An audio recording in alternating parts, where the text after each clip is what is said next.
Good morning, or depending on when you're watching this, good afternoon, good evening, or good night. My name's Ross, and as always told, out of Voice of Radio. So today we've got some secret rares from Stellar Miracle to be having a look at.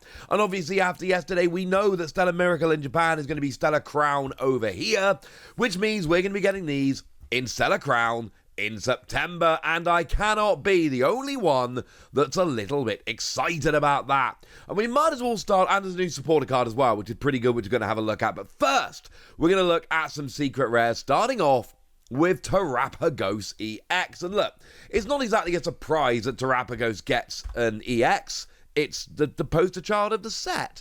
And it's not a surprise that EX is getting a special illustration rare, because again, as I just said, poster child of the set. But oh my word, I like this, and I think it's probably fair to assume that a bunch of other people are going to be liking this as well. This is a stunning card, and we just need to mention rainbow borders. It's got rainbow borders, which I think makes a huge difference. And look, the whole point is terrestrial Pokemon, it's every typing, so it's a pretty low-hanging fruit to go and give it rainbow borders, and I don't care.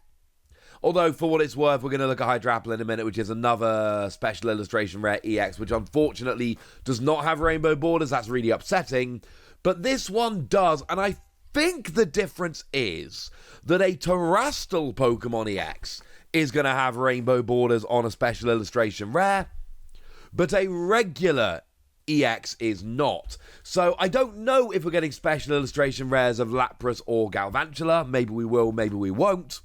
But if we do get special illustration rares of them, I feel pretty confident they're going to have rainbow borders. And I cannot be the only one that thinks rainbow borders look cool. As for the art, it's brilliant. It honestly just reminds me of the Area Zero Underdepths, which it's probably supposed to, and it just looks cool. And the card is good. I cannot tell you whether Terapagos EX is going to be a top deck when it comes out. We're going to wait for it to come out and actually see the table before we can say that with any degree of certainty. But I can tell you that they're giving it a redonkulous amount of support. We got free energy, 180, and then it cannot be damaged by basic non-colorless Pokemon. Or 2 energy, 30 damage for each of your bench, but you cannot use it on your first turn. But then we got all the support, the stadium that lets it have 8 bench Pokemon, or the A-Spec that reduces the attack cost by 1, or Crispin that searches for 2 types of energy, 1 gets attached, 1 goes to hand, which along with the A-Spec will guarantee using this second attack super easily, or the Knockdown that lets you search for any 2 trainer cards just so long as you've got a terrestrial Pokemon in play when you evolve into it. More on that one in a moment. Or the Rotom, for instance, that when you play it lets you search for 3 colorless Pokemon with 100 HP or less. It's set up to be good. And now we've got this redonkulous special illustration rare coming in as well. I mean, yeah. I cannot be the only one that's looking at this and going, I think this is going to end up being pretty gosh darn good. This is awesome. Also, as a side note, remember Rotom is only during your first turn.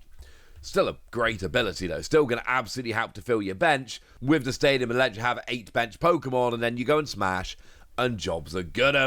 So that's Terapagos. That's a good one. What else have we got? Well, we've got that Knockdown. And we don't really need to spend very long talking about this one. We actually got this first in English. It was confirmed as the Elite Trainer Box promo. I showed you this one to you yesterday, and remember the deal.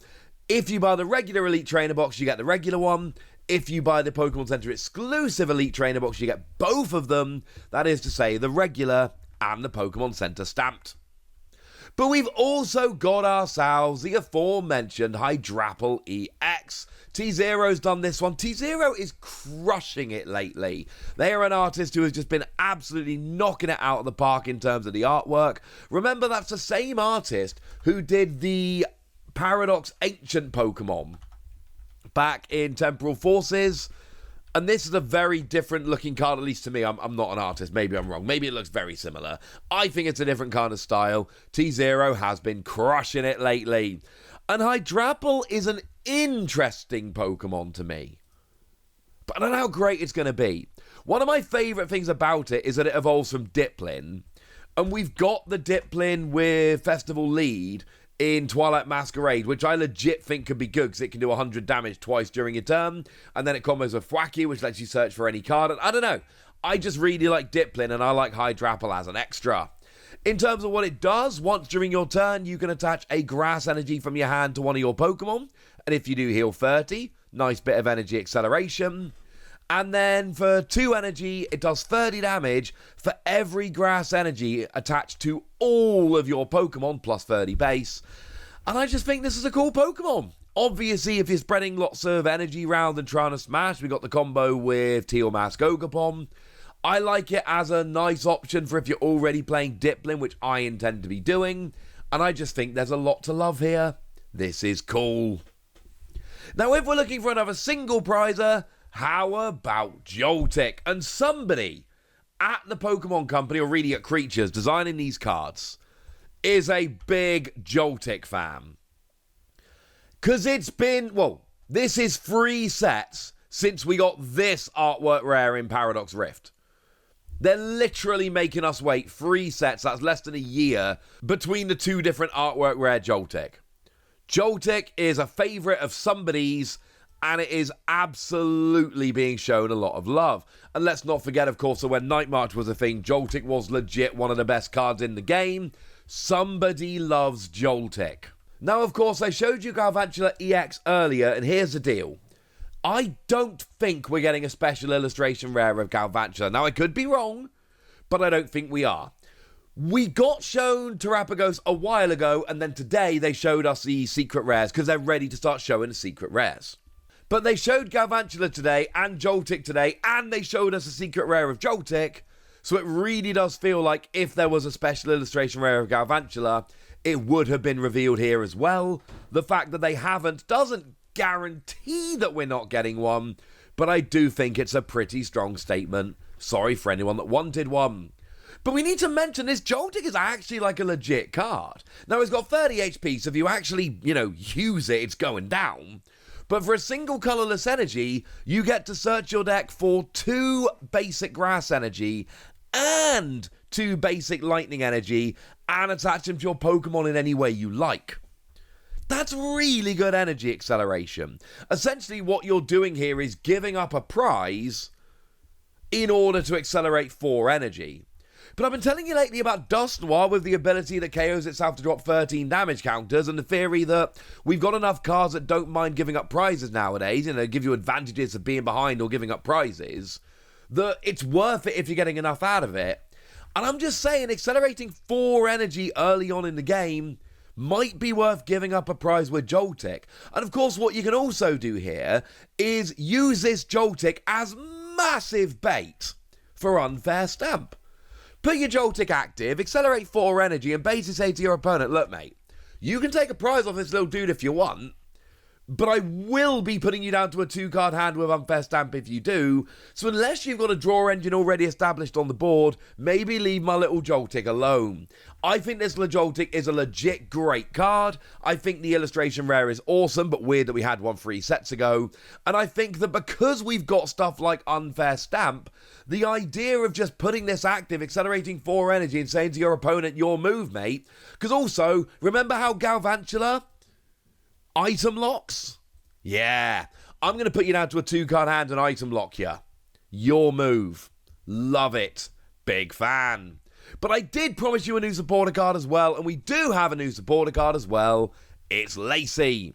Not my daughter's friend from school that she keeps talking about. That would be weird. We are talking, of course, about the Elite Four member Lacey. If anybody's wondering, Lacey is your fairy type Elite Four trainer. And what we've got here is shuffle your hand into your deck, draw 4 cards. If your opponent has 3 or fewer prize cards remaining, draw 8 cards instead. And you know what? Shuffle, draw 8. Yeah, mate.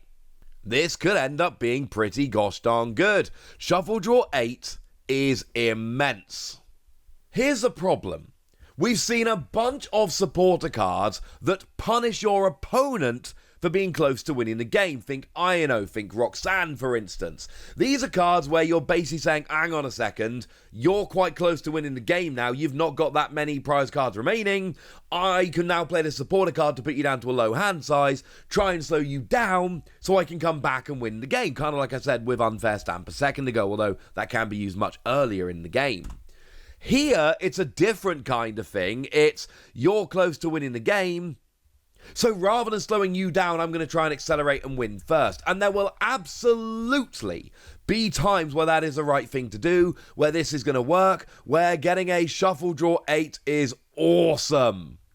But it comes around at this time of the game where you kind of want to be disrupting your opponent. It's still a really good card. And if you're down to a close game where it's, who can take the next big KO or whatever, shuffle draw 8 to put you in a good position to take that next KO, yes! Just bear in mind it is not necessarily going to be ideal.